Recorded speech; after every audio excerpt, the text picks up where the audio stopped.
సమావేశంలో చర్చించేటువంటి అంశాలు ఏమిటి, అదేవిధంగా మరి ఆ సమావేశంలో చర్చించిన అంశాలపై ఎలా తీర్మానాలు చేసుకోవాలి, మరి వాటిని మనం రిజిస్టర్లో ఎలా పొందుపరుచుకోవాలి అనేటువంటి అంశాలన్నింటినీ కూడా మనకి ఈ చాప్టర్లో ఉన్నాయండి. అంటే సమావేశాన్ని ఎప్పుడూ కూడా మనం ఆ కమిటీ సభ్యుల యొక్క సమయానికి అనుగుణంగానే మనం రాజమాన్య కమిటీ చైర్మన్ మరి సభ్యులు అందరికీ కూడా మరి స్వాగతం సుస్వాగతం. మరి ఇక్కడ నిర్వహిస్తున్నటువంటి ఆర్పీలు మరి మండల స్టాఫ్ వచ్చారు, వారందరికీ కూడా మరి హృదయపూర్వక స్వాగతం పలుకుతూ ఈ సమావేశంలో మరి ఏమిటి మనం ఇక్కడ ఉదయం నుంచి సాయంకాలం వరకు ఉన్నాము, మనం ఏం తెలుసుకుని బయటకు వెళ్తున్నాం అనేటటువంటిది కూడా చాలా ముఖ్యమమ్మా. మన పిల్లల జీవితాన్ని కానీ అంటే మనం ఆల్రెడీ అయిపోయింది, ఏదో ఒక స్టేజ్కి వచ్చేసాం. మన పిల్లల జీవితాన్ని మార్చేటటువంటి ఆయుధం ఏదైనా ఉంది అంటే అది చదువు మాత్రమే. ఇవాళ ప్రపంచంలో కావచ్చు, మన దేశంలో కావచ్చు, మన ప్రాంతంలో కావచ్చు, ఎక్కడైనా మంచి స్థాయిలో ఉన్నారు అంటే వారు చదవటం వల్లే ఆ స్థాయిలోకి వెళ్ళారు. ఇవాళ ఇదే పాఠశాలలో చదివినటువంటి పూర్వ విద్యార్థి శ్రీ శేషాద్రి సాయి గారు ఐఐటి పాలకాడ్కి డైరెక్టర్ గా ఉన్నారు. శేషాద్రి సాయి గారు ఐఐటీలు అంటే మన దేశంలో 23 ఉన్నాయి. దేశంలో సంవత్సరానికి మొత్తం మీద ఒక 10,000 మందికే ఎంట్రన్స్ ఉంది. 10,000లో అక్కడ ఒక 250 నుంచి 300 మంది విద్యార్థులు అక్కడ ఐఐటీలో చదివారు. అంత పెద్ద ఐఐటికి డైరెక్టర్ గా ఉన్నారు ఈ స్కూల్లో ఉన్నటువంటి చదివిన పూర్వ విద్యార్థి. మరి ఇక్కడే మనకు తెలుసు కుమార్ పంప్స్ సుబ్రహ్మణ్యం గారు, శ్రీ కొత్త సుబ్రహ్మణ్యం గారు, ఆయన ప్రాంతవాసులు కానీ మన రాష్ట్రం కానీ దేశాలు కానీ ఆ కుమార్ పంప్స్ అనేది ఒక బ్రాండ్ ఉంది. ఆ కుమార్ పంప్స్ కొత్త సుబ్రహ్మణ్యం గారు ఇదే పాఠశాలలో చదివి. మరి అలాగే వివేక విద్యా సంస్థలు ఉంది, వీరనారాయణ గారు, రావుపాటి వీరనారాయణ గారు ఇదే పాఠశాలలో చదివారు. మరి గాజులూరు వాళ్ళు వచ్చి ఉంటారు ఇక్కడికి, గాజులూరు శ్రీ కొల్లి అరవింద్ గారు, ప్రేమ్చంద్ గారు, వారు ఇక్కడ చదివి న్యూజిలాండ్ వెళ్లి ఐటీ కంపెనీ పెట్టి మళ్ళా అక్కడి నుంచి తెనాలి వచ్చి స్థిరపడ్డారు. 75 years ఏజ్. మరి అంత గొప్ప వాళ్ళు ఇంకా చాలా మంది ఉన్నారు. అంత గొప్ప వాళ్ళు మన గవర్నమెంట్ స్కూల్ నుంచే వెళ్ళారు. మరి వాళ్ళంత స్థాయిలోకి వెళ్ళడానికి కారణం ఏంటంటే విద్య. అది ప్రైవేట్ ఉద్యోగమా, వ్యాపారమా, వాణిజ్యమా, లేదంటే ప్రభుత్వ ఉద్యోగమా, ప్రభుత్వ ఉద్యోగాలు, రకరకాల ఉద్యోగాలు, అన్నిటికీ మూలం ఏంటంటే విద్య. మరి అలాంటి విద్యని ఇక్కడ తల్లిదండ్రులు కూడా ఉన్నారు కాబట్టి నేను చెప్తున్నానమ్మా, ఎస్ఎంసీ చైర్మన్స్ కావచ్చు, మీరు తల్లిదండ్రులే. మరి మీ పిల్లల్ని చదివించుకోవాలంటే మీ తోడ్పాటు ఉండాలి. మరి మీరు ఎంతసేపటికి మా పని చేసుకోవడమే సరిపోతుంది, మా పిల్లల్ని ఎక్కడ చూడతాం అనేటటువంటి తల్లిదండ్రులు కొంతమంది కనపడుతున్నారు. ఏదో కన్నాము, స్కూల్కి పంపించాము, మా పని అయిపోతుంది అనుకుంటున్నారు. అది కాదు. మీరు కంటికి కనురెప్ప ఎలా కాపాడుతున్నా మీ పిల్లల్ని అలా కాపాడుకోవాల్సినటువంటి బాధ్యత మీకుంది. ఆ బాధ్యత మీకు ఎప్పుడైతే ఉందో ఆటోమేటిక్ గా ఉపాధ్యాయులుగా మాకు కూడా అది రెట్టింపు అయ్యింది. మరి మీ ఇంటి దగ్గర ఒకళ్ళ ఇద్దరు పిల్లలు ఉంటారు, మరి వాళ్ళని మీరు కంట్రోల్ చేయలేనప్పుడు మాకు ఇక్కడ 450 మంది ఉన్నారు. 450 మంది మేము ఎలా కంట్రోల్ చేయలేము? ఎవరైనా పేరెంట్ పిలిచినప్పుడు సార్ మా మాట ఇంటలేదు, మీరు కొట్టండి అంటారు. ఏం పడతాం మేము? మీకు ఒక పిల్లాడు, 2 పిల్లలు ఉన్నప్పుడు మీ మాట విన్నప్పుడు మా 450 మంది పిల్లలు మేము ఎలా చేయగలం? అది కూడా మీరు తల్లిదండ్రులు ఆలోచించారు. ఇవాళ మనం ఎందరో ఇక్కడికి వచ్చాము అంటే మిమ్మల్ని ఎందుకు పిలిచారు? ఎస్ఎంసీ చైర్మన్ సభ్యులుగానే ఉన్నారు కాబట్టి పిలిచారు. మీరేం చేయాలి? తర్వాత మీ పాఠశాలలో ఉన్నటువంటి సభ్యులకి, ఆ గ్రామంలో ఉన్న సభ్యులకి, మీ చుట్టుపక్కల ఉన్నటువంటి వాళ్ళకి వాళ్ళందరికీ తెలియజేయండి. విద్య ప్రాముఖ్యత కానీ పాఠశాలలో జరుగుతున్న కార్యక్రమాలు బోర్డులోనే ఇవ్వాలి. వాళ్ళ విద్య వైద్యానికి మనం సంపాదిస్తున్నటువంటి డబ్బుల్లో 70% ఖర్చు అయిపోయింది. ఈ రెండింటి మీద ప్రభుత్వాలు చాలా కృషి చేస్తా ఉన్నాయి. వాళ్ళ ప్రభుత్వ పాఠశాలలో చదివే వాళ్ళకి మన ఆర్పీలందరూ మీకు చెప్పారు. అవన్నీ వాళ్ళు 7 అధ్యాయాలు ఉన్నాయి, ఆ 7 lessons మీకు చెప్తున్నారు. నేను జనరల్ గా చెప్తా ఉన్నాను కొన్ని విషయాలు. మరి శ్రీమతి డొక్కా సీతమ్మ గారి మధ్యాహ్నం బడి భోజనం, ఆ బడి భోజనంలో మనకి న్యూట్రిషన్ ఫుడ్ అందుతా ఉంది. పోర్టిఫైడ్ రైస్ ఇస్తున్నారు, వారానికి 5 కోడిగుడ్లు ఇస్తున్నారు, 3 చిక్కీలు ఇస్తున్నారు, రాగి జావ ఇస్తున్నారు. ఆ రాగి జావ తాగించడం మాకు చాలా కష్టం అయిపోయింది. దాని అర్థం తెలియట్లా. తల్లిదండ్రులు మీరు చెప్పాలి, రాగి జావలో ఉన్నటువంటి పోషక విలువలు ఏదో తెలియజేయాలి. అదే రాగి జావ బయట తాగాలంటే 20 రూపాయలు తీసుకుంటారు. మరి ఏదైనా ఉచితంగా రాసిస్తుంటే రాయి చాలంటే పిల్లలకి ఏదో లాగా. కాబట్టి మీరు ఆ పథకాల గురించి కానీ అవేర్నెస్ మీరు తల్లిదండ్రులుగా మీ గ్రామంలో ఉన్న వారికి కూడా మీరు అవేర్నెస్ చేయాలి. మరి అలాగే మనకి మధ్యాహ్న భోజనానికి సంబంధించి ఎంత అమౌంట్ ఇస్తున్నారు, దాంట్లో మనం ఎలా మెయింటెనెన్స్ అవుతుంది, మరి ఇలాంటి విషయాలన్నీ కూడా మీరు తెలుసుకుని యూనిఫామ్ ఇస్తున్నారు, బెల్ట్ ఇస్తున్నారు, బ్యాగ్ ఇస్తున్నారు, షూస్ ఇస్తున్నారు, సాక్స్లు ఇస్తున్నారు, డిక్షనరీ ఇస్తున్నారు, టెక్స్ట్ బుక్స్ ఇస్తున్నారు, నోట్ బుక్స్ ఇస్తున్నారు, మినరల్ వాటర్ అందుతుంది. మరి ఇన్ని సౌకర్యాలు ప్రైవేట్ స్కూల్లో ఎక్కడ ఉన్నాయి మీరు గమనించండి. ప్రైవేట్ స్కూల్లో టీచర్లకి డబ్బులు పే చేయాలని జీతం ఎవరు పే చేయాలి? ఎవరు పే చేస్తున్నారు? తల్లిదండ్రులే పే చేస్తున్నారు. ప్రైవేట్ స్కూళ్ళు ఉన్నాయి, ప్రైవేట్ స్కూల్లో టీచర్ల జీతం ఎవరు ఇస్తున్నారమ్మా? తల్లిదండ్రులే ఫీజు పే చేస్తే ఆ ఫీజులో నుంచే జీతం ఇస్తున్నారు. వాళ్ళ షూలు ఎవరు కొంటున్నారు? వాళ్ళకి అన్నం ఎక్కడి నుంచి వస్తుంది? వాళ్ళకి చిక్కీలు ఉన్నాయా? వాళ్ళకి రాయిజాలు ఉందా? వాళ్ళకి వారానికి 5 కోడిగుడ్లు ఉన్నాయా? ఇవన్నీ లేవు. మరి ప్రభుత్వాలు మనకే కల్పిస్తుంది. మరి అది మనం సద్వినియోగం చేసుకోవాలి. మరి అలాగే చాలా వరకు బాల్య వివాహాలు చేస్తా ఉన్నారు. చాలా తప్పమ్మా. 18 సంవత్సరాలలోపు ఆడపిల్లలకి, 21 సంవత్సరాలలోపు మగ పిల్లలకి ఆ బాల్య వివాహాలు అనేటటువంటి చాలా నేరము. ఆ బాల్య వివాహాల వలన ప్రమాదం ఏంటంటే ఆ చట్టాలు అవన్నీ ఉన్నాయి, అదొక ప్రమాదము. తర్వాత వాళ్ళకి ఎటువంటి రక్షణలు అంటే రాబోయే కాలంలో వాళ్ళకి ఏదైనా జరగడానికి జరిగినప్పుడు ఏవైతే ఇన్సూరెన్స్లు ఉన్నాయో అవి కానీ, స్కీమ్స్ కానీ, హాస్పిటల్లో వైద్య సౌకర్యాలు కానీ చాలా కఠినమైనటువంటి పరిస్థితి. 18 సంవత్సరాల లోపు ఎక్కడ ఎందుకు నా దగ్గరికి ఎవరన్నా వస్తారు, పేరు మార్చాలి. అమ్మాయి మ్యారేజ్ అయింది, అబ్బాయి ఇంటి పేరుతో మార్చుకోవాలి. నేను చూస్తా కంపల్సరిగా ఏజ్ 18 years నిండిందా లేదా, నిండలా నేను పెట్టను పోమంట. నిండితే అటెస్టేషన్ చేస్తాం. అప్పుడు ఆధార్ కార్డులో సర్నేమ్ మారుతాం. ఇలాంటివి కానీ చాలా ఉన్నాయి, అనేక సంఘటనలు ఉన్నాయి. రీసెంట్ గా ఒకసారి మన మధ్య ఒక 2 years బ్యాక్ సంగంజి ఆలయంలో ఒక అతను రోడ్ యాక్సిడెంట్ లో చనిపోయాడు. చనిపోతే పెన్షన్ అది ఇన్సూరెన్స్ ఉంటుంది, 5 లక్షలు బీమా ఇవ్వాలి. ఆ బీమా ఎవరికి ఇవ్వాలి? భార్యకి ఇవ్వాలి. భార్య వయసు చూశారు 18 సంవత్సరాల లోపు. కాన్సన్ట్రేషన్ కానీ ఇప్పుడు పిల్లలకి ఎక్కువగా ఫోన్ మీద ఉంది. ఆ ఫోన్ ఎంత ఎడిట్ చేస్తున్నాయి అంటే తల్లిదండ్రులు పలకరించినా కూడా పలకరు. మనం ఏదైనా పని చెప్పినా కూడా చాలా సీరియస్గా ఆన్సర్ వస్తూ ఉంటుంది. వాళ్ళు ఎంతగా ఎడిట్ అయ్యారో కూడా మనకి తెలుస్తూ ఉంది. దానికి అన్నిటికీ బాధ్యులు ఎవరవుతారు? తల్లిదండ్రులు, కొంత చుట్టూరు ఉన్న సమాజం కూడా. వాళ్ళని మనమే అలా తయారు చేస్తూ ఉన్నాం. రీసెంట్గా నాకు ఒకటి అనిపించింది, మనం వెళ్తూ వస్తూ ఉంటాం, కొన్ని ఫ్లెక్సీలు కనిపిస్తూ ఉంటాయి, చూసే ఉంటారు, అందరి దృష్టికి వచ్చే ఉంటుంది.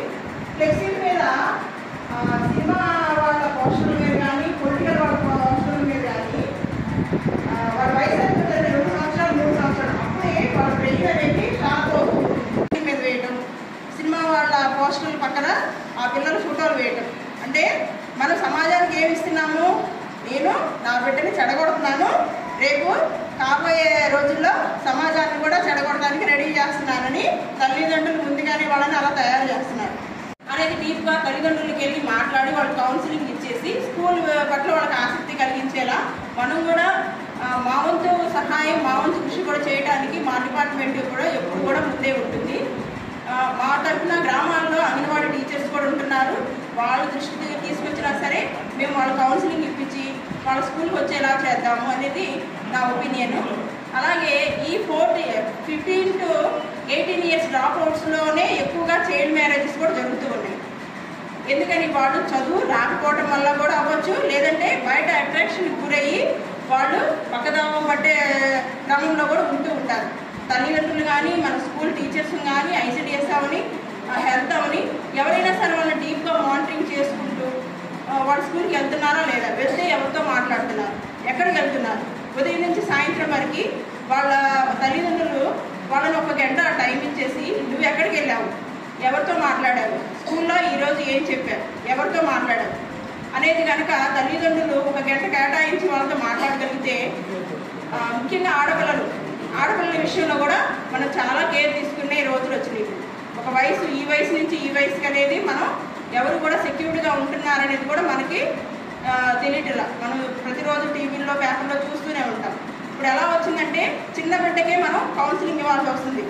దేని గురించి? ముఖ్యంగా గుడ్ టచ్, బ్యాడ్ టచ్ అనేది చిన్న పిల్లలకే ఇవ్వాల్సిన దుస్థితిలో ఉన్నాం మనం ప్రతి ఒక్కళ్ళు కూడా. కాబట్టి మనం ప్రతి ఒక్కళ్ళం కూడా ఇది చాలా డీప్గా, ముఖ్యంగా మన పిల్లలు అంటే మన స్కూల్కి వచ్చే పిల్లలు మన పిల్లలతో సమానం అని చెప్పి మనం అందరం కూడా భావిస్తాం. కాబట్టి దాంతోపాటు ఇది కూడా ఈ కార్యక్రమాన్ని కూడా మనం వాళ్ళకి గుడ్ టచ్ బ్యాడ్ టచ్ అనేది నేర్పిస్తూ, గుడ్ టచ్ బ్యాడ్ టచ్ అనేది మెయిన్ ఎలా వచ్చింది అసలు. ఇప్పుడు మన తెలియని పిల్లలు ఎవరైనా సరే తెలియని వాళ్ళ దగ్గరికి దూరంగానే ఉంటారు, అంతే కదా. ముఖ్యంగా మన చుట్టూ ఉన్న మన బంధువులు మనకు తెలిసిన వాళ్ళ ద్వారానే వాళ్ళకి మనం గుడ్ టచ్ బ్యాడ్ టచ్ అనేది తెలిసేలా చేయాలి.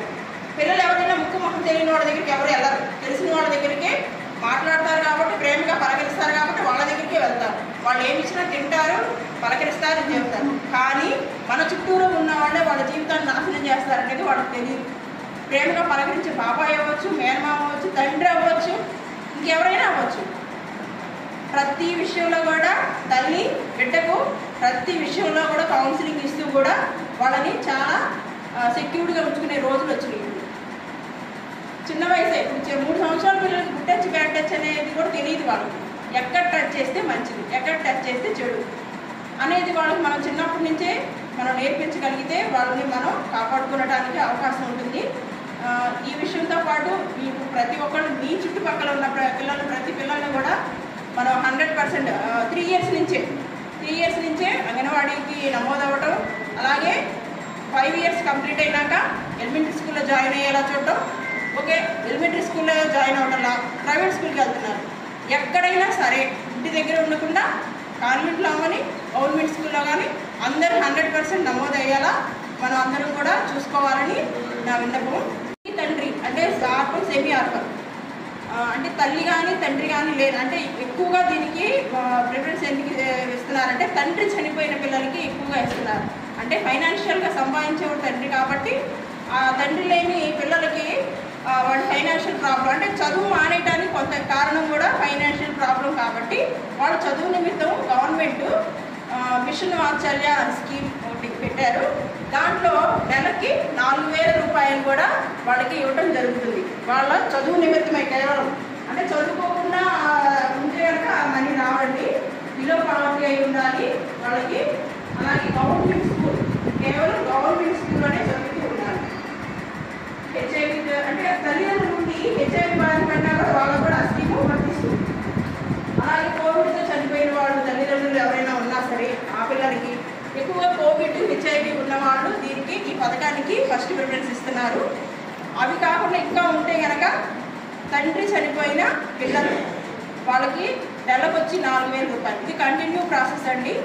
ఈ స్కీము ఎప్పుడైనా మీ దగ్గర మీ ఏరియాలో ఎవరైనా ఉంటే కనుక అటువంటి పిల్లలు తప్పనిసరిగా వాళ్ళు రిఫర్ చేయండి. ఈ స్కీమ్కి ICDS ద్వారా అప్లికేషన్లు అవి మనం పంపించడం జరుగుతుంది.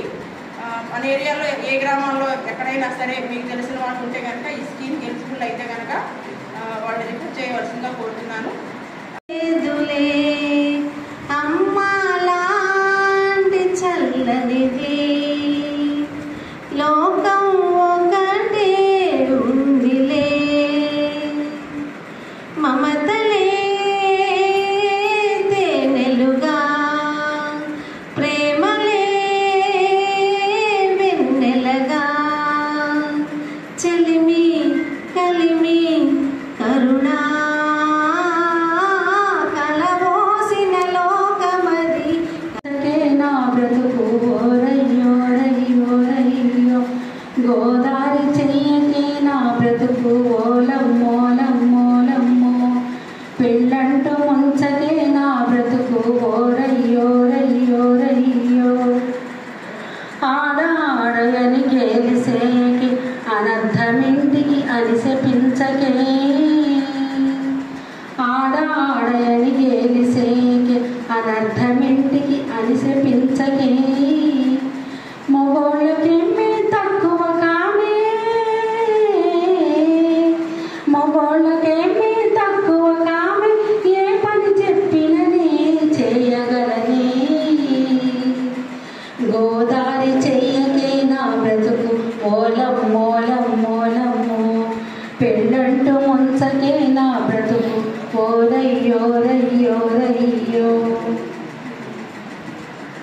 ఆడపిల్లని ఎందుకంటారో చదువు సంధ్య నేర్పండి ఆడపిల్లని ఎందుకంటారు కుట్టు అల్లికకెళ్తానంటే కుట్టు అల్లికకెళ్తానంటే డబ్బు దండగని ఆపేస్తుంటారు